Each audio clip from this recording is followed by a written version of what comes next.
Cek cek cek cek.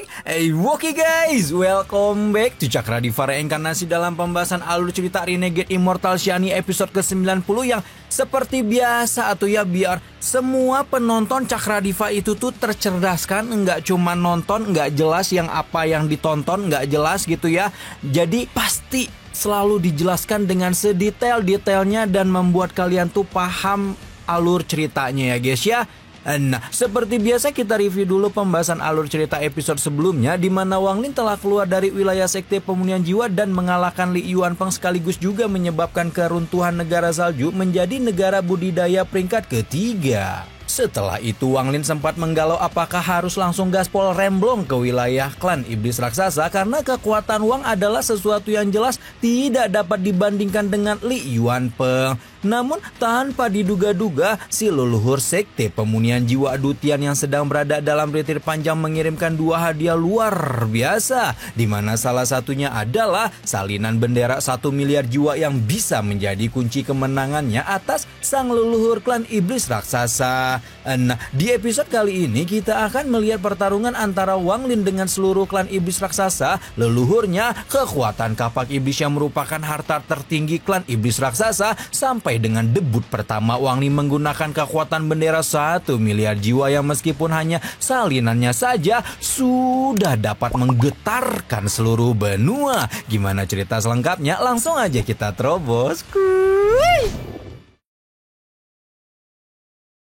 Sementara Wang Lin bersiap untuk memulai ekspedisi balas dendamnya kepada leluhur klan iblis raksasa, klan yang dia tuju sedang mengadakan rapat darurat di mana para tetua klan iblis raksasa yang mendengar kehancuran Suyu langsung khawatir kalau hal yang sama akan terjadi kepada klan mereka. Kekhawatiran baru juga awal-awal atulah kumaha atuh ini teh guys.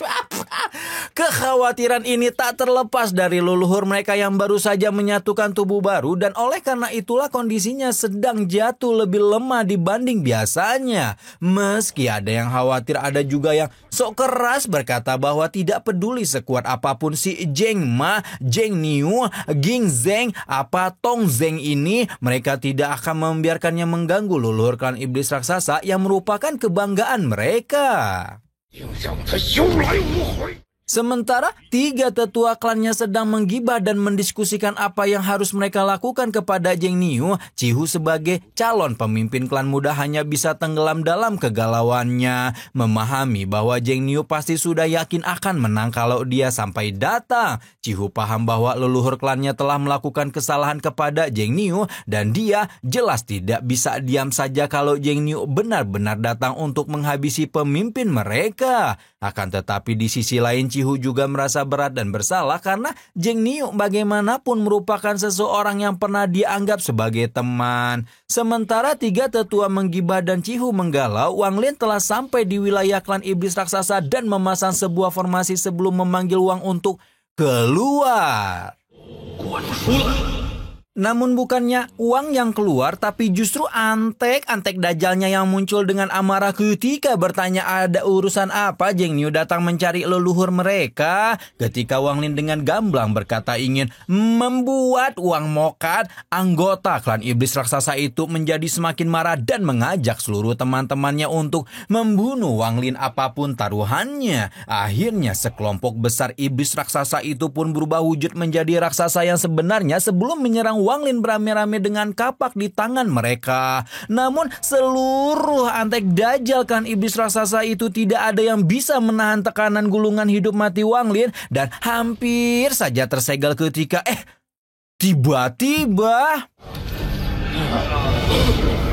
tiba-tiba saja sang pemimpin klan iblis raksasa muda alias Cihu muncul dan meminta Wang Lin untuk menghentikan apapun yang hendak pemuda itu lakukan kepada klannya. Wang Lin yang melihat Cihu muncul langsung menghentikan serangannya dan bergegas menarik segelnya dari tubuh para iblis raksasa. Cihu dengan ekspresi rumit di wajahnya bertanya apakah Wang Lin masih menganggapnya sebagai teman. Sebenarnya Wang Lin tidak merasa memiliki banyak teman dalam hidupnya, namun mengingat pengorbanan yang dilakukan Cihu kepada pemimpin klan iblis raksasa muda itu dianggap sebagai salah satunya. Mendengar itu Cihu akhirnya memohon agar Wang Lin pergi demi pertemanan mereka dan sayangnya permintaan itu masih sesuatu yang terlalu mustahil untuk Wang Lin lakukan.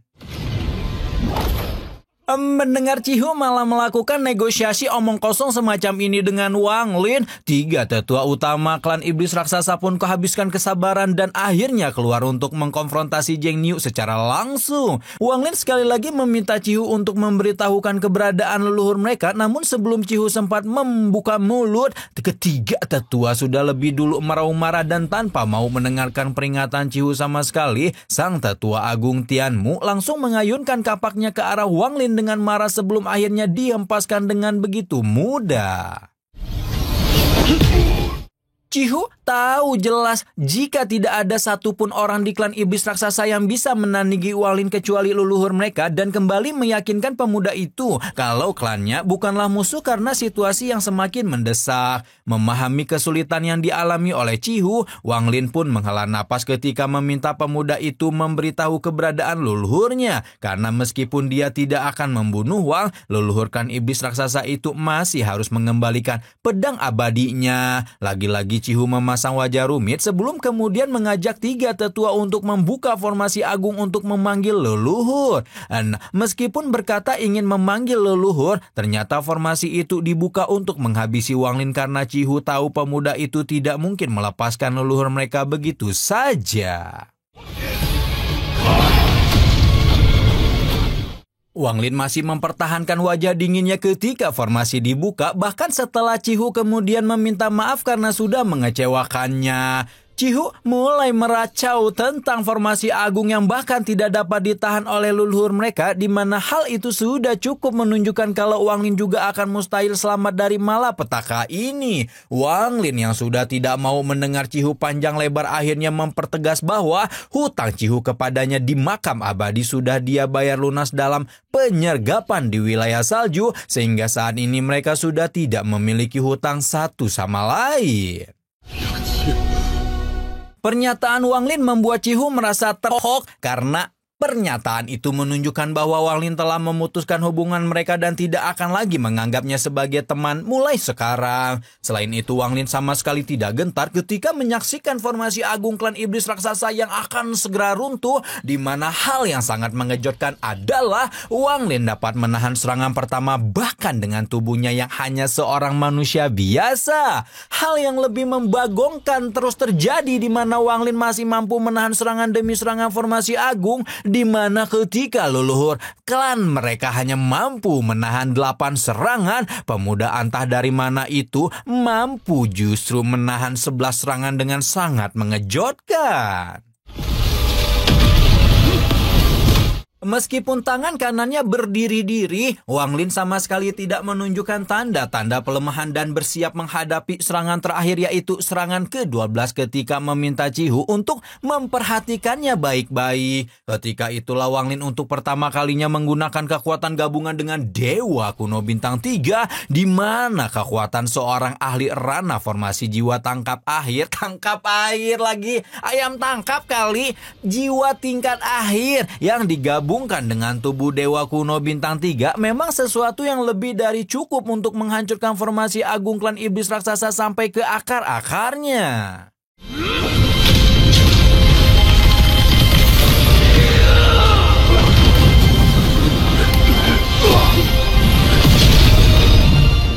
Kekuatan Wang Lin sangat mengejutkan hingga membuat Liu Mei yang masih diam-diam terus mengikuti Wang Lin pun harus mengakui jika sepertinya penilaian gurunya terhadap pemuda itu sedikit meleset. Sementara itu Wang Lin menggunakan kekuatan formasi untuk benar-benar memanggil Wang yang masih berkultivasi di kedalaman gunung iblis raksasa, meskipun pada akhirnya leluhur klan itu masih tidak berniat untuk keluar. Karena Wang masih belum juga keluar, Wang Lin pun menyelesaikan urusannya dengan klan iblis raksasa lebih dulu, dan sama seperti apa yang dilakukan pada Su Yu, Wang Lin pun mengunci seluruh jiwa primordial klan iblis raksasa sehingga tak ada lagi ahli di ranah jiwa baru yang lahir dari klan ini.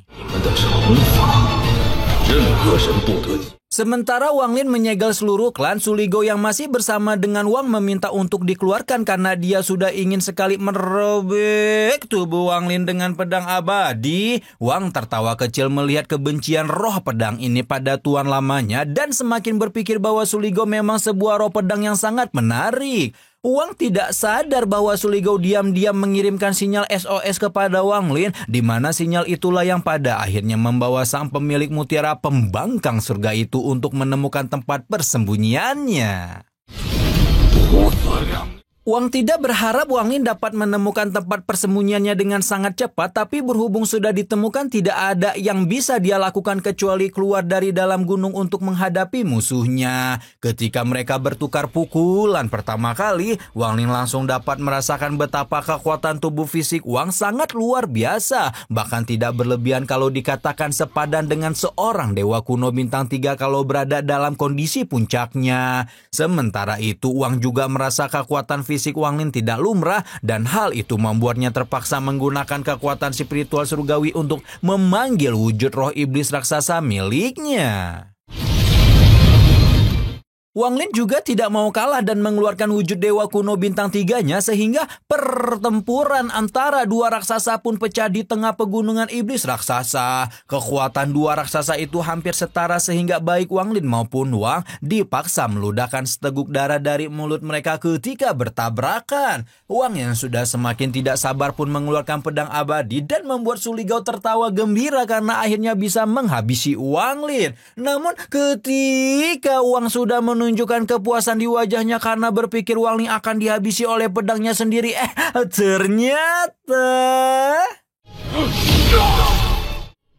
ternyata dia malah kena prank selama 2 tahun penuh, karena sebenar-benarnya roh pedang itu sama sekali tidak berniat mengkhianati Wang Lin, hanya berpura-pura membenci tuan lamanya agar Wang percaya kepadanya. Edian, Wang yang diliputi ketidakpercayaan dan kemarahan hanya bisa menyeret tubuhnya yang sudah terpotong untuk pergi menjauhi Wang Lin. Namun sayang, upaya itu jelas tidak akan bisa dilakukan dengan mudah. Wang pun memanggil seekor binatang api yang menyerupai beruang hitam, meskipun akhirnya dapat dibantai dengan mudah oleh Wang Lin. Wang Lin yakin kekuatan seorang ahli transformasi jiwa tidak mungkin hanya seperti ini, dan benar saja karena ketika Wang Lin direpotkan oleh beruang api, Wang sedang melakukan ritual untuk memanggil warisan rahasia klannya.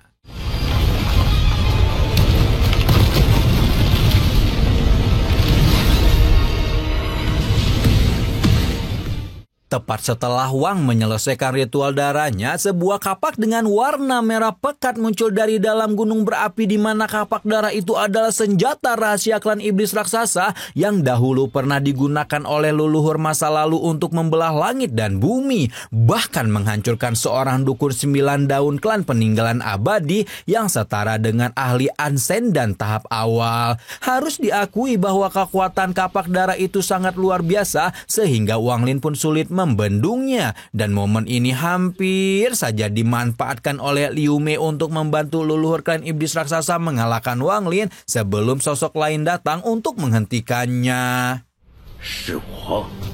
Sosok yang menghentikan Liu Mei tidak lain dan tidak bukan adalah sesama kandidat Sujaku yang dipilih Yun Kueji, yaitu Zhao Wutai. Dan meskipun kultivasinya masih berada di bawah Liu Mei, Zhao Wutai sama sekali tidak gentar ketika berkata bahwa Liu Mei harus melawannya lebih dulu sebelum mengganggu Wang Lin. Sementara itu di sisi lain, Wang semakin mengamuk membabik buta ingin segera menghabisi Wang Lin dengan kapaknya. Dan berhubung kapak darah itu memang menyimpan kekuatan yang terlalu menakutkan, Wang Lin pun tidak memiliki pilihan kecuali menggunakan kartu asnya sendiri, yaitu bendera 1 miliar jiwa.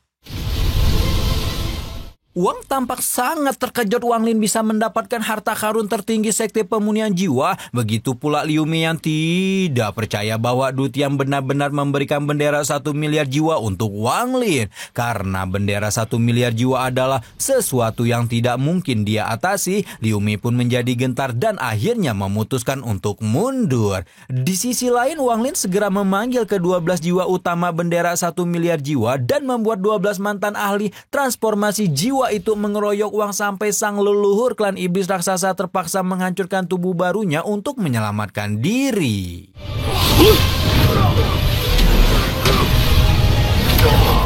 Dengan kehancuran tubuh fisik 2 kali berturut-turut, Wang jelas akan mendapatkan banyak kerugian setelah ini. Namun menghabisi Wang Lin sekarang menjadi prioritas utamanya, dan oleh karena itulah Wang sama sekali tidak ragu untuk menghancurkan dirinya sendiri demi membawa serta pemuda itu ke neraka bersamanya. Tanpa banyak pikir panjang, Wang hanya dalam wujud jiwa primordialnya mengaktifkan kekuatan garis keturunan dan memanggil pusaran bintang persis seperti apa yang dia lakukan kepada Sun Tai 2 tahun lalu.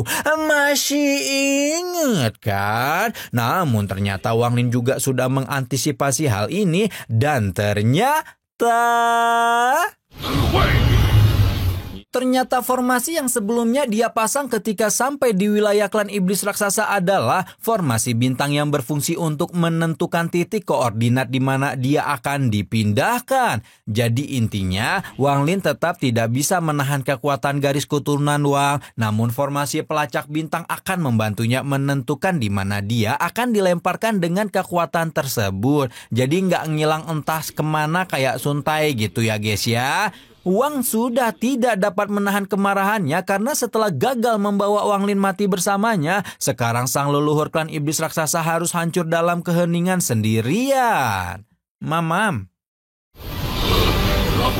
Wang Lin jatuh di luar planet Sujaku karena efek kekuatan garis keturunan Wang, namun hal itu merupakan sesuatu yang memang sengaja dia rencanakan. Wang Lin tahu bahwa kabar tentang dirinya yang menghancurkan Wang dan Li Yuanpeng akan segera sampai di telinga Zhu Kueji, dan sang Sujaku ke-14 itu tidak akan tinggal diam melihat kandidat yang mengancam muridnya menjadi sekuat itu. Karena itulah Wang Lin nyantai saja ketika terlempar ke planet lain, karena saat ini ada sesuatu yang lebih penting untuknya, yaitu janji 18 tahun pasca pertempurannya dengan utusan surga, dan kali ini dia pasti akan menyelamatkan Li Muan, meskipun hal itu hanya bisa dia lakukan dengan menghancurkan hukum dewa. Waduh, edan bener keopeannya Wang Lin. Li Yuanpeng modar sekarang, Wang pun ikutan nyusul pindah alam ya guys ya. Gelo ini Wang Lin, edan sumpah seedan